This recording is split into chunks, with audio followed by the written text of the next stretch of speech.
ចូលប្រាប់គាត់បងថាប៉ាម៉ាក់ខ្ញុំគាត់ថាខ្ញុំអត់មានគោលដៅជីវិតឥឡូវហ្នឹងខ្ញុំបាក់ខ្លាំងខ្ញុំទៅធ្វើការហើយខ្ញុំមានបំណុលទៀតចឹងខ្ញុំឈប់អត់បានតែខ្ញុំដឹងតែម្យ៉ាងខ្ញុំងើបពីគេអត់កើតហើយពេលខ្ញុំទៅធ្វើការខ្ញុំអស់ពីខ្លួនអស់ទាំងកម្លាំងកាយកម្លាំងចិត្តតែម្ដង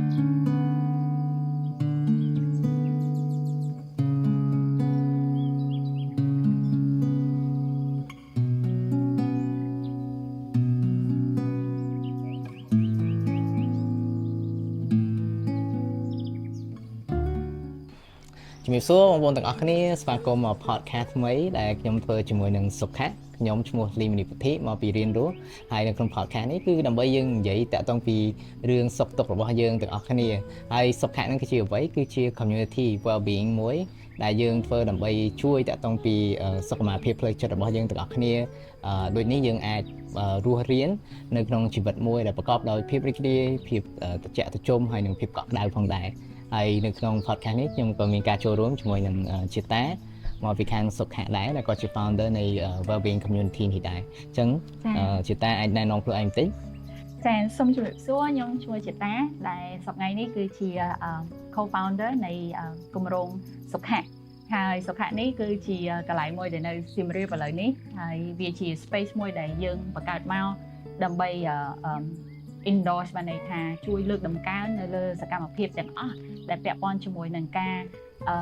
លើកទឹកចិត្តឬក៏ raise awareness នៃសុខភាពផ្លូវចិត្តអញ្ចឹងនៅថ្ងៃនេះថ្មីមែនតើមកអង្គុយនិយាយ podcast អីទៀតអញ្ចឹងក៏ជាសញ្ញាមួយដែលខ្ញុំចង់ប្រាប់ទៅអ្នកនរគ្នាដែរថាបើសិនជាយើងអត់ធ្លាប់ធ្វើអីយើងគួរធ្វើអញ្ចឹងនៅពេលដែលបង្កើតសុខៈនេះមកបង្កើតចេញជាគំនិតថាបើចូលទៅធ្វើអីដែលយើង endorse សុខភាពផ្លូវចិត្តហើយខ្ញុំត្រូវតែយកជំនះផ្លូវចិត្តខ្លួនឯងអញ្ចឹងបានជាជួបពុទ្ធិយើងក៏បង្កើតចេញជា project podcast នេះឡើងចា៎បាទវារីករាយដែលបានធ្វើការជាមួយគ្នាព្រោះយើងធ្លាប់ស្គាល់គ្នាយូរហើយរយៈពេល 4-10 ឆ្នាំហ្នឹងយើងធ្វើការខុសៗគ្នាហើយវានឹកស្មានដល់ថាយើងមកជួបប្រសពគ្នាកន្លែងនេះថាយើងចូលចិត្តធ្វើដូចគ្នាហើយខ្ញុំគិតថាដំណើរហ្នឹងវាវែងឆ្ងាយសម្រាប់ជាតាដូចដំណើរសម្រាប់ខ្ញុំដែរក្នុងការត្រឡប់មក well-being វិញដើម្បីយកតាក់ទងពីខ្លួនឯងហើយជាពិសេសមិនត្រឹមតែយកពីខ្លួនឯងអាចមើលថែខ្លួនឯងប៉ុន្តែជាការមានទឹកចិត្តក្នុងការយើងយកអ្វីដែលយើងបានសិក្សាអ្វីដែលយើងបានយល់ទៅតាមដំណើរនៃការជួយខ្លួនឯងហ្នឹងយកមកជួយអ្នកដទៃមកជួយសហគមន៍របស់យើងហ្នឹងហើយនេះគឺជាអ្វីមួយដែលខ្ញុំចង់ដឹងជាតាដែរថាសុខៈហ្នឹងវាមានន័យយ៉ាងម៉េចដែរអាហ្នឹងខ្ញុំគិតថាវាជាពាក្យមួយដែលយើងនិយាយរាល់ដងគឺថាទៅសុខហើយប៉ុន្តែសុខៈហ្នឹងវាអាម៉េចហើយឬគោលវាយ៉ាងណាហេតុអីបានដាក់ឈ្មោះសុខៈហ្នឹងតើយើងចង់ផ្ដល់អ្វីឲ្យទៅសហគមន៍របស់យើងហ្នឹងចានិយាយទៅសុខៈហ្នឹងខ្ញុំ correct me if I'm wrong បើសិនជាបងអ្នកមើលគាត់មាននិយមន័យនៃផ្សេងនៃពាក្យសុខៈចាំជួយប្រាប់ខ្ញុំផងតែតាមអ្វីដែលខ្ញុំគិតនឹងស្រាវជ្រាវបន្តិចនោះគឺសុខៈឬសុខាយើងធ្លាប់តែលើទៅតាមសុខៈពលៈអញ្ចឹងសុខៈមានន័យថា balance មានន័យថាភាពស្មើគ្នាហើយខ្ញុំហ្នឹងជាមនុស្សម្នាក់តែងតែសួរខ្លួនឯងនៅពេលដែលរឿងអីកើតឡើងក្នុងជីវិតឬក៏ដំណើររស់នៅប្រចាំថ្ងៃខ្ញុំតែងសួរខ្លួនឯងថាបើរឿងមួយល្អវាច្បាស់ជាមានរឿងដែលមិនល្អនៅក្នុងកន្លែងតែមួយហ្នឹងតែបើរឿងហ្នឹងអាក្រក់ខ្លាំងដែលយើងគិតថាអូយគ្មានអីល្អតែតាមពិតវានឹងមានចំណុចល្អណាមួយនៅក្នុងហ្នឹងអញ្ចឹងវាតែងតែមានសហើយខ្មៅទឹកនិងវែងនៅជាមួយគ្នារហូតអីអញ្ចឹងបានជាធ្វើឲ្យខ្ញុំគិតថាដើម្បីចាប់ផ្ដើមអីមួយឡើងយើងត្រូវចាប់ផ្ដើមពីពាក្យថា balance គឺភាពស្មើគ្នានិងភាពថឹងថ្លែងនឹងឯងអញ្ចឹងក៏ឃើញថាបើគិតពីសំស្ក្រឹតដូចជាពាក្យថាសុខៈហ្នឹងហើយមានមនុស្សជាច្រើនប្រាប់ខ្ញុំថាចាតែដាក់ធ្វើអីឈ្មោះហ្នឹងគេដាក់អីគេ massage spa ពេញហ្នឹងនេះ resort អីគេដាក់ហើយពិបាក search ណាបើយកទៅធ្វើ marketing ពិបាក search ណាតែខ្ញុំថាអាពិបាកហ្នឹងចាំដោះស្រាយតាមក្រោយតែខ្ញុំស្រឡាញ់ពាក្យហ្នឹងអញ្ចឹងដាក់ទៅសិនអញ្ចឹងឥឡូវនេះយើងព្យាយាមបង្កើតឲ្យគេស្គាល់យើងថាសុខៈហ្នឹងហ្មងនេះបើតាមខ្ញុំស្ដាប់យកទៅគឺវាជាការមានលំនឹងមួយពីព្រោះដូចបើយើងមើលទៅនៅក្នុងជីវិតនៅក្នុងពិភពលោកវាតែងតែមានភាពផ្ទុយគ្នាគេថាសហើយខ្មៅអញ្ចឹងទៅឬក៏ថ្ងៃហើយយប់វាតែងតែមានភាពផ្ទុយគ្នាអញ្ចឹងតែសំខាន់យើងមានលំនឹងទាំងអស់ហ្នឹងអត់ព្រោះថាពេលខ្លះយើងអត់មានអាចចំហខ្លួនដែលថានៅនឹងថ្កល់នៅមួយកន្លែងនៅកណ្ដាល ដល់ចឹងទៅពេលខ្លះគឺយើងពីអៀងដូចថាយើងដូចសម្រាប់ខ្ញុំអញ្ចឹងគឺក្នុងរយៈពេលនៅក្នុងជីវិតរបស់ខ្ញុំធ្វើការរហូតចឹងទៅអត់មានពេលសម្រាប់អីចឹងទៅក៏ចាប់ផ្ដើមមានអារម្មណ៍ថប់មានអារម្មណ៍ដូចថា burn out ហើយសុខភាពក៏វាអត់ល្អអីចឹងដែរហើយជាពិសេសគឺសុខភាពផ្លូវចិត្តហ្មងក្នុងការយល់ឃើញពីខ្លួនឯងហើយជាពិសេសក្នុងការឆ្លើយតបជាមួយនឹងសុខទុក្ខដែលខ្ញុំជួបជារៀងរាល់ថ្ងៃហ្នឹងហើយខ្ញុំគិតថាការដែលយើងអាចបង្កើតលំនឹងសារជាថ្មីសម្រាប់ជីវិតយើងគឺវាល្អព្រោះពេលខ្លះជីវិតគឺវាតែទាញយើងទៅឆ្វេងទៅស្ដាំការដែលយើងនៅចំណុចកណ្ដាលហ្នឹងគឺវាពិបាកក្នុងការមាន balance ហើយអានេះគឺជាអ្វីមួយខ្ញុំចង់សួរជាតាដែរថាតើពេលណាទៅដែលចាប់ផ្ដើមមើលឃើញតែខ្លួនឯងវាផ្អៀងខ្លាំងថាមើលទៅបាត់បង់លំនឹងតែវាមានដូចជា early sign ដូចថាសញ្ញាដំបូងណាខ្លះវាបង្ហាញថាឥឡូវហ្នឹងគួរក្លែកមើលខ្លួនឯងតិចឬក៏មើលទៅកន្លែងមួយដែលផ្ទុយអញ្ចឹងទៅតាមពិតបើអ្នកស្គាល់ខ្ញុំគាត់ដឹងថាខ្ញុំបានបាត់ខ្លួនមួយឆ្នាំនៅក្នុងឆ្នាំ2023នៅពេលហ្នឹងគឺមានន័យមិនបានន័យថានៅក្នុងឆ្នាំ2022ពេលហ្នឹងជីវិតខ្ញុំដល់ចំណុចមួយដែលខ្ញុំគិតថាខ្ញុំមានអ្វីៗគ្រប់យ៉ាងខ្ញុំមានអារម្មណ៍អញ្ចឹងព្រោះអីយើងគិតថាយើងខំប្រឹងធ្វើការតាមរៀនថ្នាក់ទី12អូស៊ីផងអីផងអូនិយាយថាពីខំបើនិយាយពីការគេងណាក្នុងរយៈពេល grow up មកហ្នឹងតាំងពីថ្នាក់ទី12មកហ្នឹងគឺអត់គេងតាមម៉ោងឯងអត់បានគេងហើយគេថាអីគេមើលសភៅគេថាគេងតែ4ម៉ោងបានជោគជ័យខ្ញុំរៀនមែនដែរខ្ញុំសាកអូកុំថាធ្វើអីជោគជ័យគឺខ្ញុំធ្វើrồiណារបៀបអញ្ចឹងអា4ម៉ោងហ្នឹងក៏ធ្លាប់សាកដែរតែអារបៀបអីគេផឹកកាហ្វេហើយទៅគេងភ្លាម power nap power nap អូនិយាយទៅគឺ hack ហ្មងថាធ្វើម៉េចឲ្យអា energy របស់យើងនឹងទៅមុខកើត productivity ទៅមុខកើតខ្ញុំធ្វើទាំងអស់អូពុះពីហ្នឹងហើយពុះពីអញ្ចឹងយើងឡើងទៅកម្ពុជាដែរអញ្ចឹងខំដូរការងារក៏ច្រើនដែរលក្ខណៈអូ swap ទៅ swap មកធ្វើឲ្យបានឡើងខ្ពស់ទៅអញ្ចឹង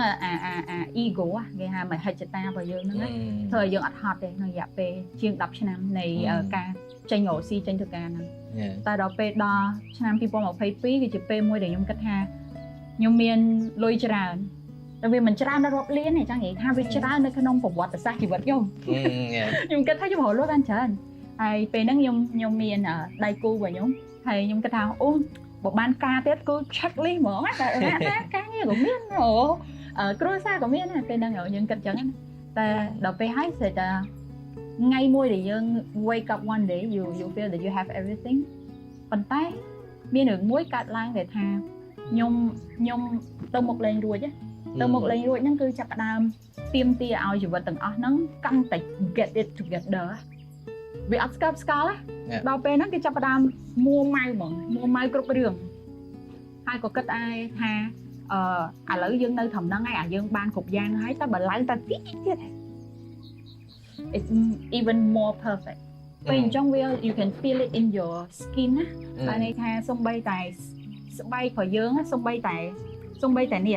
អាស្បែករបស់យើងហ្នឹងមានអារម្មណ៍ថាវាញ័រហើយនិយាយមែនតើវាញ័របានថាវាប្រងអស់ពីសមត្ថភាពពីក្នុងចេញមកក្រៅខ្ញុំចង់ឲ្យវាកើតឡើងមែនតើដល់ពេលអញ្ចឹងវាចាប់ផ្ដើម stress ច្រើនមែនតើហើយមួម៉ៅហើយនឹង give high expectation to life higher 10ឆ្នាំមកនេះថា high ណាតែនៅពេលដែលយើងគិតថាវាចង់ឲ្យដល់ហ្នឹងគឺកាន់តែ higher អីទៅដែលជំរុញឲ្យមើលឃើញវាកាន់តែខ្ពស់ទៅមាន factor អីដែលជំរុញចិត្តតាក្នុងការមើលទៅលើរហូតហ្នឹងនិយាយទៅជាតិមនុស្សមិនដែលចេះស្ដាប់ស្កល់ហ្នឹងពីតូចគិតថាតែមាន$100ប្រាក់ខែ$100គ្រប់គ្រាន់ដល់បាន100គិតថាបើបាន1000ទិញ iPhone បានមួយខំតិចទៀតហើយដល់ពេលបាន iPhone កាន់ហើយគេថាហីបើមានមុខមាត់ពាក់ស្បែកជើងកែងកៅអៅលយពាក់ suit even better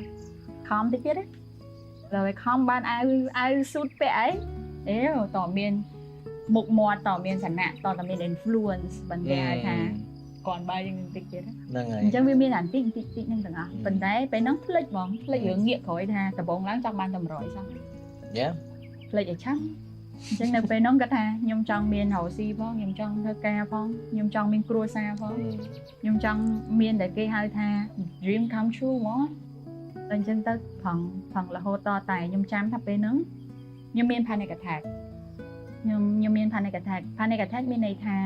នៅពេលដែលកំពុងធ្វើការហ្នឹងតែធ្វើឲ្យខឹងតែបន្តិចឬក៏ពេលខ្លះនិយាយជាមួយគេហ្នឹងគេអត់បានថាយើងខឹងផងតែយើងខឹងខ្លួនឯងយើងខឹងទាំងខ្លួនឯងយើងខឹងទាំងគេហើយយើងចាប់ផ្ដើមញ័រខ្លួនណាយល់ពីអាខឹងញ័រខ្លួនណាថ្ងៃចាប់ផ្ដើមញ័រហើយថាអត់ដឹងថាត្រូវធ្វើអីផឹកថ្នាំអីឬក៏អីឯងដឹងតែទៅរកវិធីសាស្ត្រណាមួយដើម្បីឲ្យបង្ក្រាបអាជាតិ stress ហ្នឹងបានលឿនបំផុតយើងផឹកកាហ្វេថែមឬក៏យើងទៅ power nap ទៅគេង10នាទីងើបឡើងទៅការតតែដល់ដំណាក់កាលមួយដែលខ្ញុំត្រូវហត់ខ្លាំងនៅថ្នាក់អាលុំហ្នឹងទៅមុខឡើងវិញហើយអា situation ហ្នឹងវាកើតឡើងសឹងតែ3ដងក្នុងមួយថ្ងៃអូអញ្ចឹងបានន័យថាខ្ញុំចេញពីប្រជុំភ្លាមខ្ញុំរត់ទៅគេងផ្លែតហើយខ្ញុំទៅប្រជុំដល់ទៀតអញ្ចឹងដល់ពេលដល់ដំណាក់កាលហ្នឹងវាច្រើនទៅរហូតដល់ថ្ងៃមួយដែលអត់ចង់ងើបពីគេងហ្មងទៅធ្វើអីក៏អត់ជួយដែរនៅរយៈពេលជួយឡើងកើតព្រោះតាមពិតមកពីយើង burn out ចង់10ឆ្នាំដែរវាមិនមែន burn out តែថ្ងៃហ្នឹងតែយើងអត់យកវាយកមកគិតសោះហ៎យេដល់ពេលអញ្ចឹងវាកដល់ថ្ងៃមួយដែលគេហៅថាបាក់បណ្ដោយហ្នឹងហើយព្រោះយើងចេះខំគិតថាទៅមុខរហូតហើយជាពិសេសយើងចង់ទៅមុខហ្នឹងគឺវាអត់ជប់ឈរដូចថាពេលយើងឡើងភ្នំមួយហើយវាមើលទៅវាមានភ្នំកាន់តែខ្ពស់តែចង់ឡើងមួយទៀតហើយមួយទៀតហ្នឹងឥឡូវវាខ្ញុំមើលឃើញថាយើងទាំងអស់គ្នាវាមានសម្ពាធក្នុងការរស់មួយជីវិតមួយអត់ខ្ចោះដោយសារអីយើងបើកមើល social media មកគឺតែងតែមើលឃើញភាពអត់ខ្ចោះរបស់មនុស្សម្នាក់ព្រោះគ្រប់រូបតែចង់ផុសអីដែលសុបាយថាខ្លួនឯងវាមានអីអារឿងសុកទុកអារឿងឈឺចាប់អីមិនសូវចង់ផុសទេផុសតែថាអូថ្ងៃហ្នឹងខ្ញុំធ្វើខ្ញុំញ៉ាំអានេះខ្ញុំដើរលេងនៅនេះសុបាយចិត្តមើលខ្ញុំញ៉ាំចេះហើយបើយើងមើលនៅក្នុងបណ្ដាញសង្គមហ្នឹងយើងក៏ឃើញនៅព័ត៌មាននៃ extreme case នៃភាពជោគជ័យឬថាមនុស្សដ៏ស្អាតបំផុតចឹងថាយើងមុខមាត់យើងស្អាតល្មមមកយើងបើកមើលអ្នកសម្ដែង K-pop K-drama មើលមកបើចាប់បានមានអារម្មណ៍ថាខ្លួនឯងមកអក្រក់ហ្មងព្រោះវាតែងតែមានដូចបន្ទាត់មួយថាយើងតែងតែវាស់ជាមួយនឹងគេរហូតចឹងថាយើងអត់ដែលមើលមកខ្លួនឯងវាពេញលេញទេវាតែងតែខ្វះខាតរហូតថាយើងពេញលេញប៉ុណ្ណាឯងវាដូចជាclear មួយខ្ញុំធ្លាប់អានទៅមួយដែរឈ្មោះដូច meditation for tomorrow គាត់និយាយថារាល់ថ្ងៃហ្នឹង advice យើងដំបូងមានយើងទទួលតែក្នុងភាពជោគជ័យហ្នឹងគឺបានពីមនុស្សដែលជោគជ័យដែលគាត់អត់ទាន់ស្ងប់មួយខ្លួនឯងគាត់តែប្រាប់ថាអូធ្វើការអស់ពីខ្លួនបងអ្នកឯងមួយថ្ងៃដេក8ម៉ោងអ្នកអាចជោគជ័យឯងដោយសារអីដោយសារខ្លួនគាត់វាអត់ទាន់ស្ងប់គាត់ទៅដល់ខ្ពស់ហើយប៉ុន្តែនៅតែអត់ទាន់ស្ងប់តែអញ្ចឹងទៅក៏នៅតែមានអារម្មណ៍ថាមិនគ្រប់គ្រាន់ហើយយើងក៏ចាប់ផ្ដើមលក្ខណៈមួយថាមានវប្បធម៌ក្នុងការធ្វើការលើសលប់ដូច workaholism អីហ្នឹងទៅអញ្ចឹងចុងក្រោយយើងចាប់ផ្ដើមបាក់ហើយយើងក្មេងៗមិនទាន់ដឹងទេគេហៅថាពេលដែលជាតាចាប់ផ្ដើមពេលយើងស្គាល់គ្នាដំបូងនៅឆ្នាំ2013ហ្នឹងក្មេងៗរៀងខ្លួនថាក្នុងវ័យ20អាវ័យដែលថាមានកម្លាំងច្រើនធ្វើការមិនក៏អត់ដឹងខ្លួនឯងហត់ដែរដល់យូរទៅយើងអាយុយើងចាប់ផ្ដើមកើនហើយណាមួយទៀតវាដូចជាតានិយាយមិញថាអា burn out ហ្នឹងវាចាប់ផ្ដើមលេចតាំងពី10ឆ្នាំមុនហើយវាយូរទៅដូចថាយើងលែងត្រង់ហ្នឹងបានហើយនេះគឺជាបញ្ហាពេលខ្លះយើងអត់ទាន់ដឹងទេពេលយើងនៅក្មេងតែដល់យូរទៅបើយើងចាប់ផ្ដើមដឹងដូចថាវាស្រូបជញ្ជក់នៅថាមពលហើយជាពិសេសភាពរស់រវើកក្នុងជីវិតរបស់យើងនឹងដោយសារយើងចង់ទៅបានកាន់តែឆ្ងាយកាន់តែទៅមុខគេអីចឹងតែអាដំណើរវាអត់ចេះចប់ហើយអាពេលដែលជាតាចាប់ផ្ដើមមានមើលឃើញអា panic attack ហើយចាប់ផ្ដើមហ្នឹងតើអីទៅដែលជំរុញឲ្យជាតាធ្វើការផ្លាស់ប្ដូរចង់រស់ in short យ៉ាងខ្លីគឺចង់រស់ពេលហ្នឹងជីវិតផ្លាស់ប្ដូរពីមួយថ្ងៃហ្នឹងមានអារម្មណ៍ថាជីវិតមានគ្រប់យ៉ាងស្ទើរតែពេលស្អែកឡើងជីវិតគ្មានអ្វីទាំងអស់ អារម្មណ៍ជីវិតគ្មានអ្វីទាំងអស់ហ្នឹងខ្ញុំគិតថាមនុស្សច្រើនណាស់ដែលគាត់ experience អាហ្នឹងមានឆ្លងកាត់ទាំងអស់គ្នាហ្នឹងគឺបាត់គោលដៅជីវិតហ្មង អូខេ បាត់គោលដៅជីវិតហ្មងលុយទិញលែងបានហ្មងនៅពេលដែលរបស់ដែលយើងធ្លាប់ចូលចិត្តម្ហូបដែលយើងថាញ៉ាំទៅសប្បាយចិត្តយើងញ៉ាំទៅលែងសប្បាយចិត្ត លែងមានជាតិ ឡើងមានជាតិដល់ពេលអ្នកជុំវិញខ្លួនដែលយើងគិតថាយើងស្រឡាញ់គេស្រឡាញ់យើងនិយាយលែងត្រូវគ្នាហើយយើងបន្ទោសថាមិនបានគេលែងយល់ពីខ្ញុំអញ្ចឹងហើយដល់ពេលហ្នឹងគឺវាដឹងរស់ដើម្បីអីហើយអារម្មណ៍ពេលហ្នឹងពិបាកអញ្ចឹងចង់នៅម្នាក់ឯងតែចង់ឲ្យគេមកក្បែរអីក៏ពិបាកយល់ពីខ្លួនឯងណោះដឹងតែខ្លួនឯងចង់បានអីប្រកបហើយខ្ញុំដូរការងារច្រើនបើអ្នកស្គាល់ខ្ញុំថាខ្ញុំចង់ដូរក្រុមហ៊ុនចង់10ពេលហ្នឹងខ្ញុំតែងតែបន្ទោសថាមកពីក្រុមហ៊ុនខ្ញុំធ្វើការនឹងឯងអញ្ចឹងខ្ញុំដូរដល់ពេលដូរទៅដល់ថ្មីទៅវាដូចបាន3 4 5ខែមួយឆ្នាំសុបាយដល់មួយផ្លែតទៅចាប់ផ្ដើមចេញអា symptom ដដែលមកទៀតដល់ពេលអញ្ចឹង reflect ទៅអាពេលថ្ងៃ2023ហ្នឹងដើមឆ្នាំខែ1គឺចាប់ផ្ដើម reflect ទាំងអស់ហ្មងវាដូច reality hit ឥឡូវអញគួរដូរអីទៀតការងារដូចដូរអស់មកប្រទេសទេហើយដូរដល់ផ្ទះដូរផ្ទះទៀតមើលអស់ដូរទៅនៅកន្លែងផ្សេងទៀតដូរលេខទូរស័ព្ទទៀតដូរទៀតដូរឯណាណីមើលដូររកលឹះថាធ្វើម៉េចឲ្យខ្ញុំមានគោលដៅជីវិតជាងហ្នឹងហើយម្ដងសប្តាហ៍នេះសក់ខ្ញុំខ្លីតែខ្ញុំកាត់រហូតខ្ញុំថាមកពីសក់វែងកាត់ទៀតឆ្លាស់ដូរឲ្យបានគឺធ្វើទាំងអស់ដើម្បីរស់តែវាអត់វានៅតែរកចម្លើយឃើញដល់ពេលអញ្ចឹងក៏ commit ខ្លួនឯងថាតោះឥឡូវយើងឈប់ដូរអ្វីគ្រប់យ៉ាងឈប់ទាំងអស់យើងដូរតែមួយរឿងឯងឈប់និយាយឈប់ស្ដីឈប់ស្ដាប់ហើយស្ដាប់ខ្លួនឯងថាតើពីបេះដូងចេញមកវិញនេះវាចង់បានអី let's shut down all the voices ហ្នឹង ខ្ញុំឈប់ទៅជួបអ្នកដតីដើម្បីសុំយោបល់ចាំផ្លែតខ្ញុំសុំស្ដាប់ខ្លួនឯងមកផ្លែតអញ្ចឹងនៅក្នុងឆ្នាំ2023ហ្នឹងដើមឆ្នាំហ្នឹងគឺខ្ញុំដូរវៃហើយខ្ញុំផ្ដាច់ខ្លួនឯងពីសង្គមមករយៈដើម្បីឲ្យខ្ញុំយកពេលហ្នឹងទៅសិក្សាស្រាវជ្រាវជួបពេទ្យចិត្តសាស្ត្រជួបគ្រូយូហ្គាជួបប្រសង់ជួបរឿងច្រើនហើយមិនដែលទៅសែតហ្មងគឺតែសុំមួយយ៉ាងតែទៅណាដែលគេហៅថាភាពស្ងប់សុខខ្ញុំទៅសាកល្បងអាហ្នឹងវិញអញ្ចឹងអាផ្នែកខាងធ្វើការអាផ្នែកខាងអីហ្នឹងខ្ញុំផុតវា in pause បាទហើយខ្ញុំឈប់មិនតិចអញ្ចឹងរយៈហ្នឹងប៉ុន្តែសូមតែធ្វើអញ្ចឹងគេស្ដាប់ទាំងអស់គ្នាថាជាតែងធ្វើបានតែមានលុយណាខ្ញុំជពាក់លុយទៅគេខ្ញុំធ្វើអញ្ចឹងមិនបានទេជប់ធ្វើការបង្កើតទេតែខ្ញុំសំណាងមួយនៅពេលមួយមានមិត្តភក្តិមួយគាត់ថាចាទៅមុខទៀតឡើងកើតទេត្រូវតែនិយាយឲ្យប៉ាម៉ាក់ហើយគាត់ហៅខ្ញុំឡើងឡានគាត់ជិះទៅផ្ទះប៉ាម៉ាក់ខ្ញុំហ្មងថាអើយមិនបាត់ដឹកខ្ញុំមកផ្ទះខ្ញុំវិញហើយពេលហ្នឹងខ្ញុំគិតថាបើសិនជាខ្ញុំ pause បើសិនជាខ្ញុំឈប់ធ្វើការហើយខ្ញុំនៅមកកន្លែងណាវាគឺជាភាពបរាជ័យហ្មងម៉ាក់ប៉ាខ្ញុំនឹងគាត់ disappointed